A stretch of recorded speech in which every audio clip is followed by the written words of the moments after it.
सभी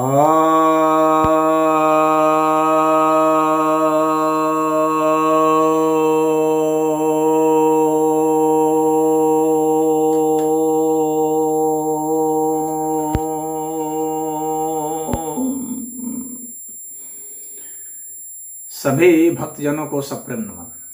भक्तों, एक बहुत बड़ी चर्चा और जिज्ञासा बहुत सारे लोगों में देश भर में उठी है। हालांकि समय समय पर उठती आई है। यह जिज्ञासा यह है कि भारत में क्या जज तंत्र है, अर्थात हमें यह संविधान बतलाता है कि हमारा जो राष्ट्र है यह लोकतांत्रिक है,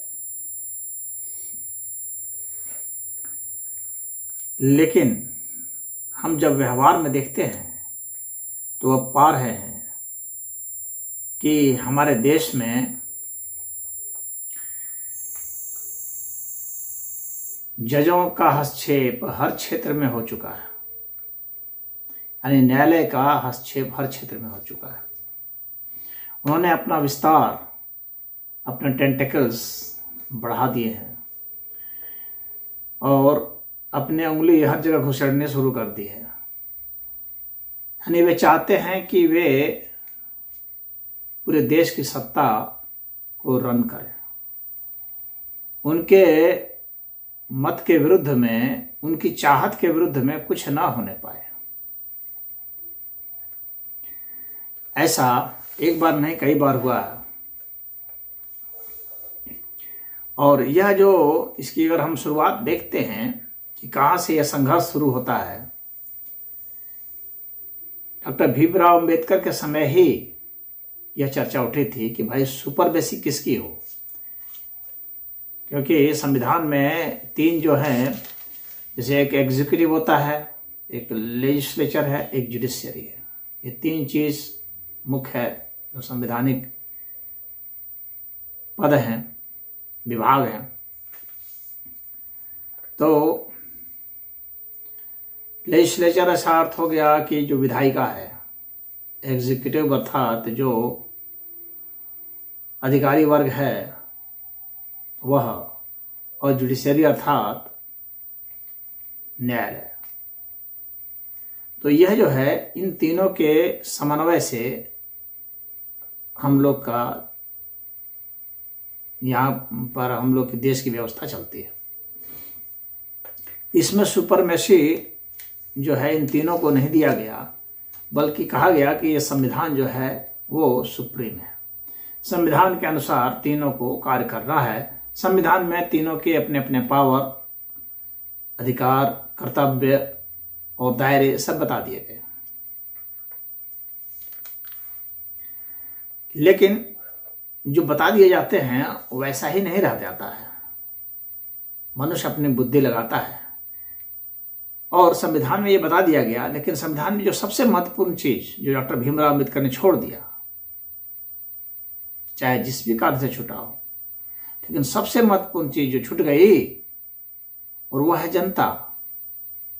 जनता को ही छोड़ दिया गया और यह मान लिया गया कि जनता की जो भावना है वह जो है लेजिस्लेचर व्यक्त करेगा, यानी नेता लोग व्यक्त करेंगे, यह मान लिया गया। लेकिन जनता का छोड़ दिया गया, जनता का कोई महत्व ही नहीं दिया गया। अब यही तीनों आपस में सब फैसला करेंगे। तो कार्यपालिका, विधायिका और न्यायपालिका, ये इन्हीं को फैसला करना है। जनता तो बाहर हो गई रेस से, उनसे सलाह मशविरा, उनकी राय, उनके मत जानने की कोई जरूरत ही नहीं समझी गई। तो सबसे महान गलती तो मैं समझता हूँ यह हुई। अब ये परेशानी आई कहाँ से? अभी परेशानी फिर ज्वलंत हो उठी है। वह यह कि मोदी सरकार ने इधर हाल फिलहाल में केंद्र सरकार ने इलेक्शन कमिश्नर नियुक्त किया है अरुण कुमार गोयल जी को। तो यह चुनाव आयुक्त जब नियुक्त किए गए तो अब प्रशांत भूषण जो एक वकील हैं, उन्होंने इस पर दायर कर दिया याचिका कि ऐसा है, यह जो है नियुक्ति है सही नहीं है। तो कोर्ट ने संज्ञान लिया। कोर्ट ने कहा कि ऐसा है कि जो है नियुक्ति इतने आनन फानन में एक दिन में ही कैसे अप्लाई कर दिया, कैसे तय कर दिया, कैसे नियुक्त कर दिया, इस विषय पर बात होनी चाहिए। तो जो अटॉर्नी जनरल हैं भारत के, वेंकटमणि, उन्होंने कहा कि नियुक्ति तो 3 दिन के भीतर हो जाती है, यही अब तक की परंपरा रही है, और कहीं यहाँ पर प्रावधान नहीं रहा है कि इतने दिन में नियुक्ति होनी चाहिए। ऐसा कहीं उल्लेखित नहीं है कि कितने दिन में हो जानी चाहिए। तो अगर जल्दी से नियुक्त हो गई तो उसमें आपत्ति क्या है, दिक्कत क्या है, क्या उस पर रोक है? उस पर रोक तो है नहीं, तो फिर इसमें दिक्कत क्या है? क्या वो पद खाली रहना चाहिए? जब कोर्ट ने उसमें कोई आपत्ति नहीं की है, उसकी नियुक्ति में कोई जो अधिकार का किसी का उल्लंघन नहीं किया गया है, तो कोर्ट जो है यह केंद्र सरकार के अधिकार में है कि वह किसी भी अपने अधिकारी को नियुक्त कर सकती है। केंद्र सरकार राष्ट्रपति को नियुक्ति के लिए वो प्रस्तावित जो भी नाम होंगे तो उसके हिसाब से राष्ट्रपति नियुक्त कर देते हैं। तो यह जो है आर्टिकल 324 के 2 में यह वर्णित है। तो अब यह बहुत महत्वपूर्ण हो गया कि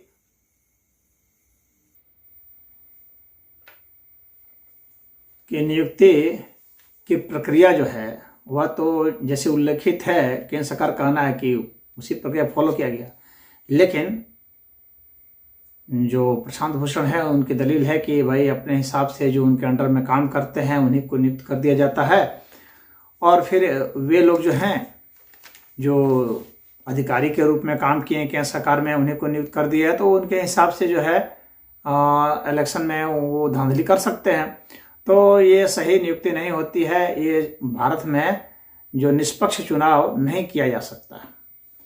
इस आधार पर कहा गया, तो कोर्ट ने मंगाया कि भाई आप जो है पूरी जो है प्रक्रिया जो है वो नियुक्ति की कैसे कैसे किए हैं, किस आधार पर आप करते हैं, कैसे सिलेक्शन करते हैं, उसका क्राइटेरिया क्या है, क्या सीनियर को बना देते हैं कि जूनियर को बना देते हैं कि किसी को भी मन चाहा आप रख देते हैं, ऐसे कैसे रख सकते हैं।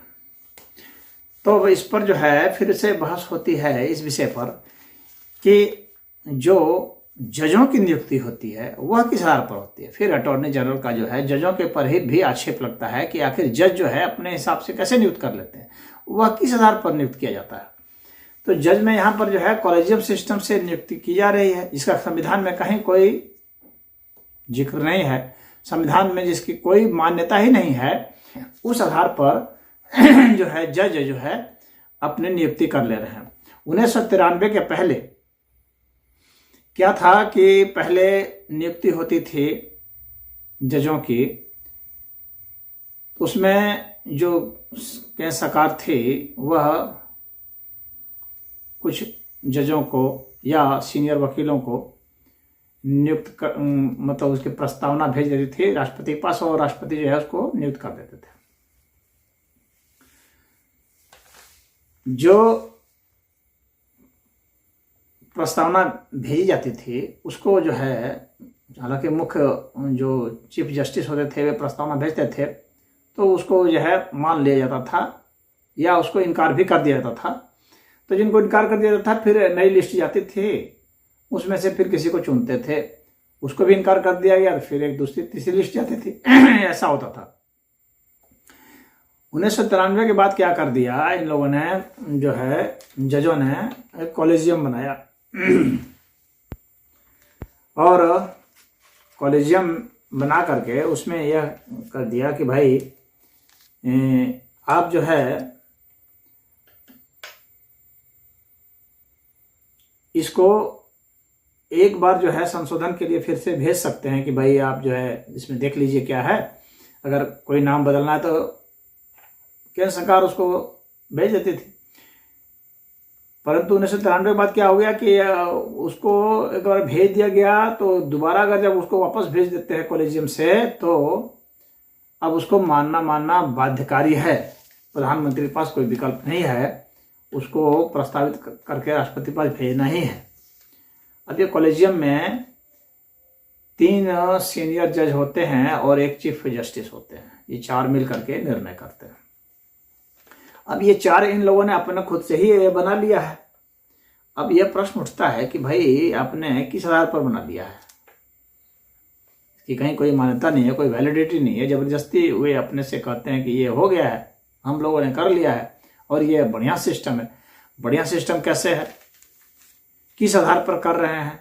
उसमें सीनियरिटी का आधार है, उसकी कोई एग्जामिनेशन नहीं हो रहा है, कोई परीक्षा नहीं हो रही है, कैसे मेरिट तय होगा?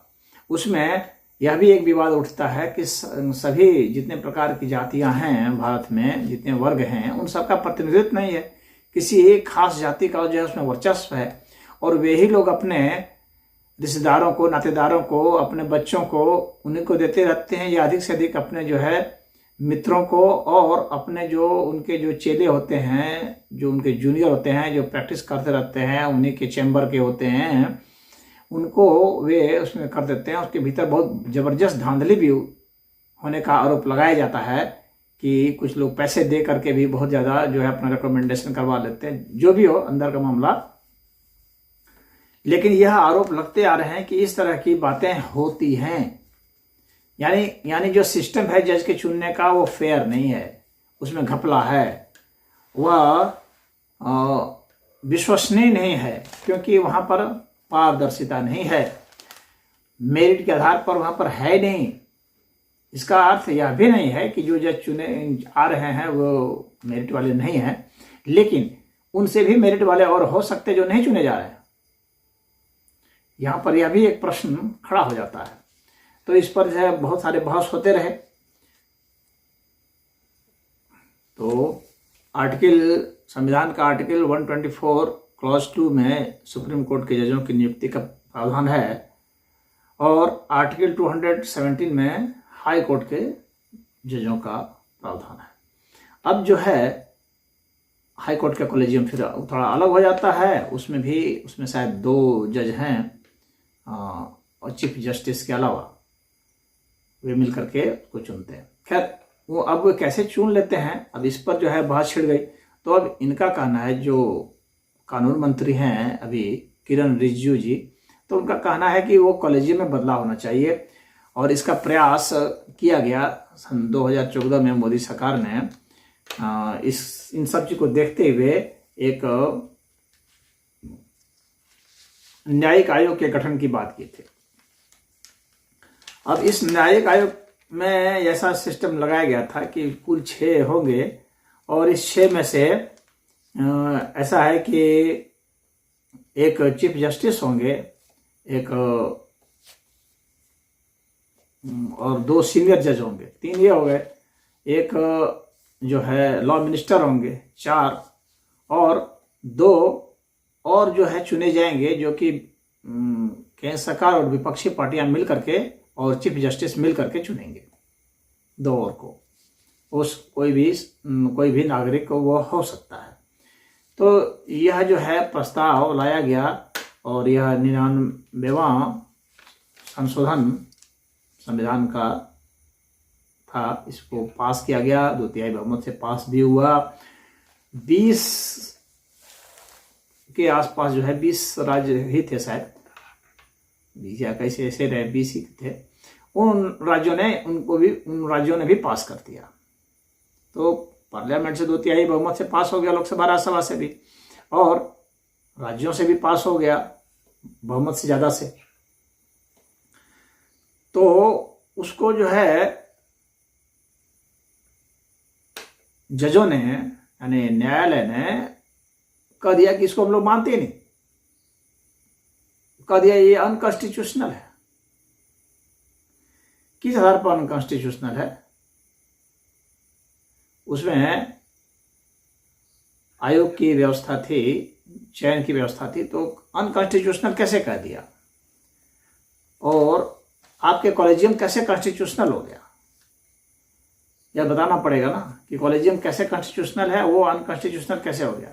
तो ये मनमाना किसी भी चीज़ को कॉन्स्टिट्यूशनल या अनकॉन्स्टिट्यूशनल कह देते हैं, इनकी इच्छा होती है। यानी जो जज चाहेंगे वही होगा, जो वो नहीं चाहेंगे वो नहीं होगा। वो ये नहीं देखते हैं कि इससे जो है हम लोग की जो क्रेडिट है, हम लोग क्रेडेंशियल पर, इस पर कितना बुरा असर पड़ता है। लोगों की न्याय व्यवस्था पर जो है विश्वास उठ रहा है, क्योंकि भारत में न्याय इतनी महंगी हो गई है व्यवस्था। 2.5 करोड़ केसेस जो हैं अभी पेंडिंग हैं, इनकी अभी सुनवाई नहीं हो रही है। 2.5 करोड़ केसेस जो हैं पेंडिंग है। इस हिसाब से तो करीब 150-200 बरस में भी न्याय मिल जाए तो मिल जाए।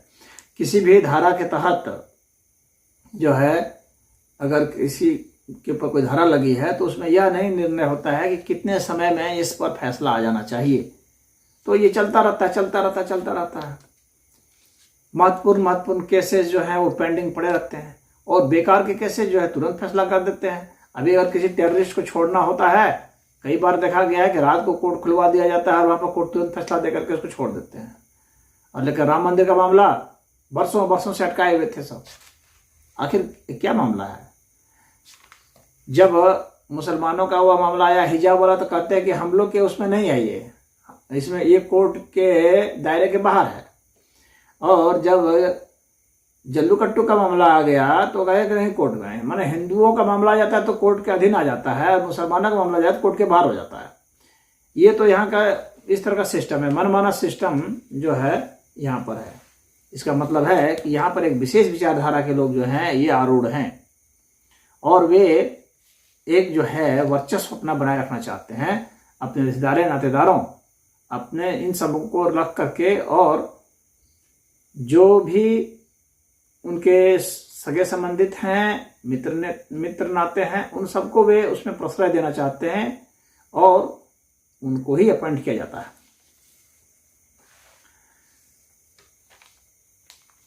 अब यहाँ पर बात आती है कि एक वहाँ पर जो अगर देखा जाए कि किस जाति विशेष का है, तो यह भी देखा जाता है कि वहाँ पर सवर्णों का विशेष दबदबा है। सवर्ण जाति के ज़्यादा जजेस हैं, तो जातिगत जो वहाँ पर प्रतिनिधित्व होना चाहिए वह भी वहाँ पर नहीं है, और वहाँ पर बहुत कुछ मनमाना वहाँ पर चल रहा है। एक ही तरह के अगर केस हैं तो उसमें कुछ फैसला किसी पक्ष में कुछ आ जाता है, किसी पक्ष में कुछ और आ जाता है। ऐसे कई उदाहरण भी देखने को मिल गए हैं। अभी चंद्रचूड़ जी आए हैं, उनके पिताजी भी मुख्य न्यायाधीश रहे। तो ये जैसे कि नेता लोग हैं, उनके लड़के भी बन जा रहे हैं, पार्टी का कोई अध्यक्ष है फिर बन जा रहा है। उसी तरह से जुडिशरी में भी बाप बन रहा है, फिर बेटा बन रहा है, या कुछ समय बाद बन जा रहा है, लेकिन बन रहा है उन्हीं में से। उनका एक ग्रुप है, कहा जाता है कि तकरीबन 2500 के आसपास के फैमिली है। अंग्रेजों के समय से ही उन्हीं के परिवार के ही लोग और उन्हीं के सगे संबंधित ही बनते आ रहे हैं। यानी वहां पर एक जबरदस्ती आरक्षण ले लिया गया है, कहना यही होगा, जबरदस्ती आरक्षण ले लिया गया है। और साथ में यह भी एक बहुत खतरनाक बात है कि जब कोई सरकार जनता के द्वारा चुनी जाती है तो वह जनता के काम करने को सोचती है, जनता की इच्छा के अनुसार, तो यह कोर्ट जो है उसमें बाधा बन जाएगा, कोर्ट जो है उसको रोक देती है। तो कोर्ट को रोकने का कौन सा अधिकार हो जाता है? तो तुरंत ये कि यह गैर संवैधानिक है, ये कहा करके कोर्ट जो है उसको रोक देता है। ये हम लोग की न्याय व्यवस्था है। अब इसमें जनता के प्रति उत्तरदायित्व किसी का नहीं है। फिर तो नेता कहेगा कि कोर्ट रोक देता है, हम लोग क्या करेंगे? कोर्ट कहेगा कि ये गैर संवैधानिक है, हम लोग क्या करेंगे? एग्जीक्यूटिव कहेगा कि कानून नहीं बना, तो हम लोग क्या करेंगे? तो जनता तो हाय हाय करते रह जाएगी। जनता को तो कहीं महत्व ही नहीं दिया गया। अगर कोई भी जो हम लोग का 3 मुख्य है जो एग्जीक्यूटिव, लेजिस्लेचर और जुडिशरी, ये तीनों जो है, अगर इन तीनों में टकराहट होती है तो इसका निर्णय कैसे होगा? संविधान में जब स्पष्ट जो है पावर की अवधारणा नहीं दी गई है, कहीं ना कहीं उसमें छेद निकाल लिए हैं सब। जज हैं तो वे छेद निकाल ही लेते हैं, अपने मन से कुछ ना कुछ जोड़ देते हैं, उन्हीं को फैसला करना है। उनकी बात को और नहीं मानेगा तो कहेगा गैर संवैधानिक है, और उसमें सरकार को भंग करने का रिकमेंडेशन राष्ट्रपति को वे सब कर सकते हैं कि यह सरकार जो है गैर संवैधानिक तरीके से चलाई जा रही है, इसको भंग कर दिया जाए। तो सरकार भी उनसे डरती है। आम जनता ये सोचती है कि सरकार जो चाहे सो कर सकती है। आम जनता को ये नहीं पता है कि सरकार जो चाहे नहीं कर सकती है। सरकार से यहाँ ज्यादा पावरफुल जज हो गया है, जजों ने पावर को हड़प लिया है। आम जनता सोचती है नेताओं के पास सब पावर है, लेकिन वास्तविकता यह है कि पावर जो है जजों के पास है। और ये जो लड़ाई है इंदिरा गांधी के समय से शुरू हुई थी। जब इंदिरा गांधी ने उसमें संशोधन करने की कोशिश की थी, संशोधन जो था 24वां 25वां 26वां 29वां संशोधन जो इंदिरा गांधी ने लाने की कोशिश की थी, उस समय ही जज और इसमें टकराहट हो गई थी। और उसमें जो सबसे महत्वपूर्ण निर्णय जो आया था वह जो केशव नंदा भारती केस है।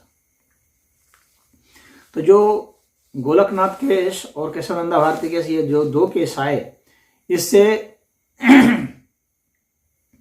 यह निर्धारित कर दिया गया कि एक बेसिक स्ट्रक्चर है संविधान का, कह दिया गया कि एक मूल ढांचा है संविधान का, कुछ मुख्य सिद्धांत हैं जिस पर कि कोई भी संशोधन नहीं किया जा सकता है।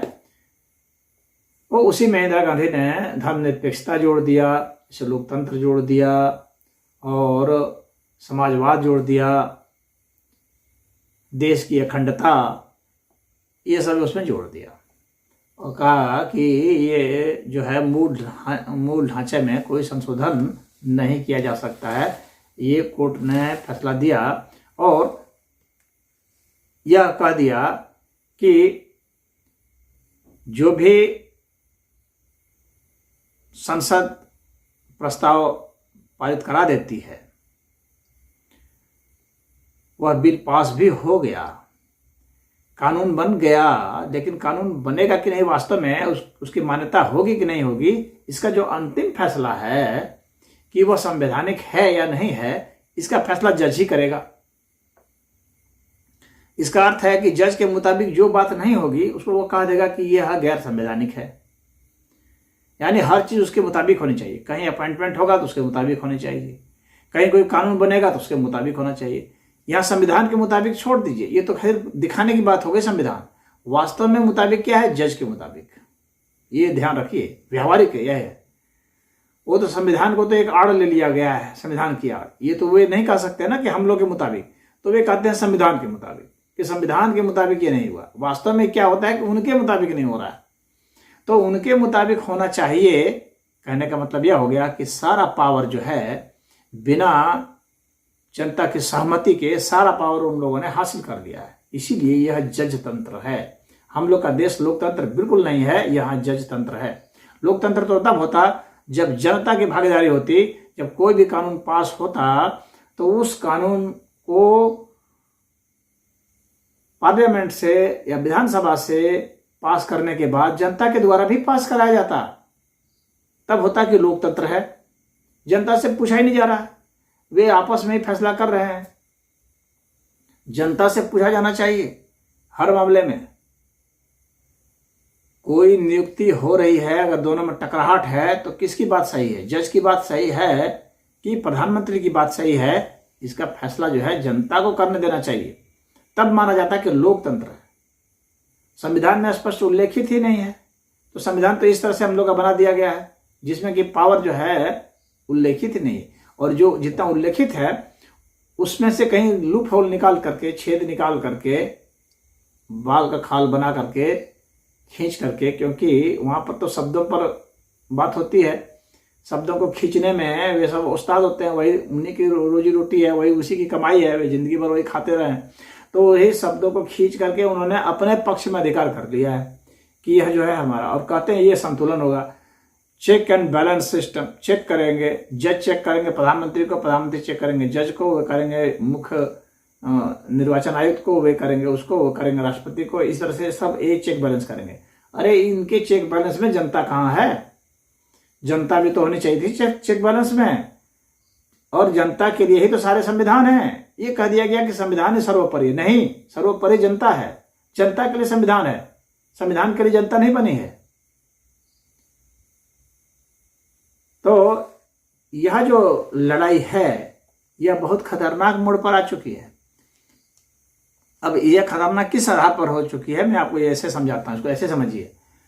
जब भारत में कोई, पूरे भारत की जनता ने मिलकर के किसी सरकार को चुन दिया, अब सरकार वो काम करना चाह रही है तो कोर्ट चाहेगा तो नहीं करने देगा, और कोर्ट में कुछ चंद लोग, जैसे मुख्य आयुक्त, मुख्य जो है न्यायाधीश हैं, वे चाहेंगे तो नहीं हो पाएगा।